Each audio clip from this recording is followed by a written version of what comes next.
বিস্তীর্ণ এলাকা জুড়ে শুধুই আনারসের বাগান। ভেতরে ঢুকলেই রসালো ফলটির মৌ মৌ গন্ধ।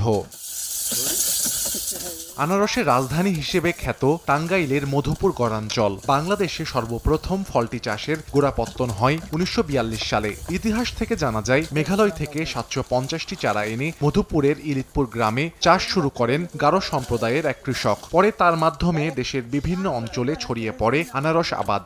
বর্তমানে দেশে সবচেয়ে বেশি চাষ হয় জায়ান্ট কিউ, হানি কুইন ও MD2 জাতের আনারস।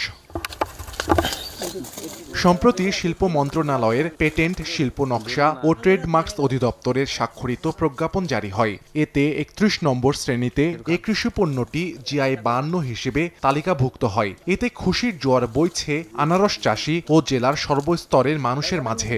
GI পণ্য হিসেবে আমরা স্বীকৃতি পাওয়ার জন্য আমাদের আরো উৎসাহ আরো বেশি বাড়লো। আমরা দিন আরো বেশি বেশি আরো ফসল আবাদ করতে পারবো। দেশের আনারস বিভিন্ন জায়গায় যায়, মধুপুর যায়, টাঙ্গাইল, ঢাকা, চান্দরা। দেশের বাইরে গেলে আমরা অনেক আরো খুশি হব, আমরা লাভ হব, আমরা উৎসাহ থাকবো। বেশি দামে বিক্রি করতে পারি তাহলে আমাদের দেশের একটা উন্নয়ন। সারা বিশ্বে যদি আনারস আমরা বিক্রি করতে পারি তাহলে অবশ্যই দেশের আরো ভালো হবে।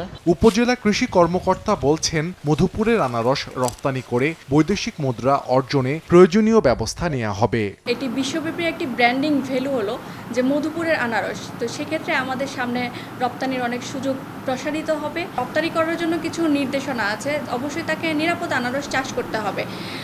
প্রচলিত যেই হরমোন প্রয়োগ করছে মানে বিচার বাধাহীনভাবে, সেভাবে হরমোন প্রয়োগ করা যাবে না।